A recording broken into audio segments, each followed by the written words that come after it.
Talks about the unknown. I, many years ago, was rather foolish, and we were in the west coast of Ireland, and we were in a bar, and we'd had a couple of drinks, and somebody started to talk about the unknown, the spirit world,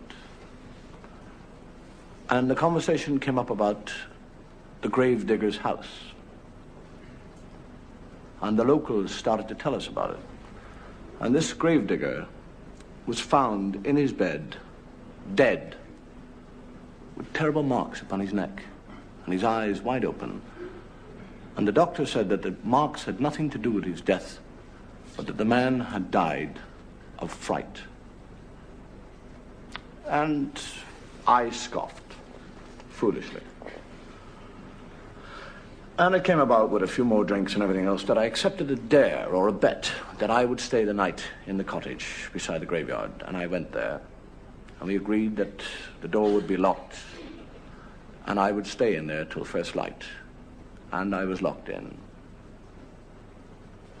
And I don't know really what happens, but I think a great deal of fear is in one's mind. It was dank, it was cold. The effects of the booze began to wear off.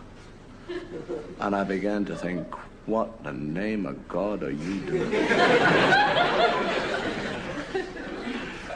And I felt, I don't know what it was an instinct, it was something stronger than me, pulled me towards this bed where this man had died.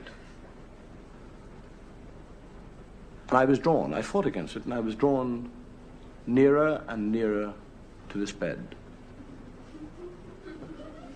And I was told somehow or another to sit on that bed. I didn't want to, and I did.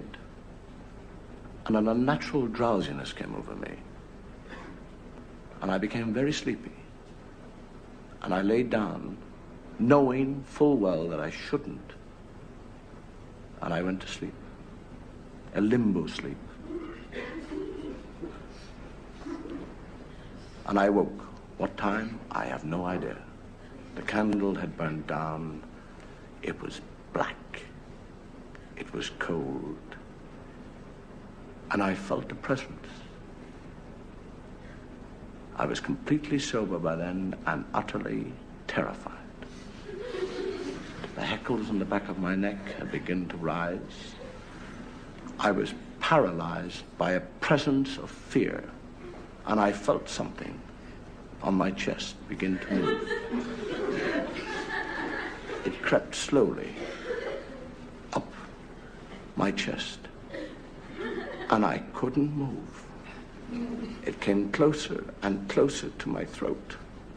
I gathered all my willpower as this thing came closer and nearer, and I grabbed it, and it was wet and cold, and I bit it, screamed with pain, and that is how I lost my faith.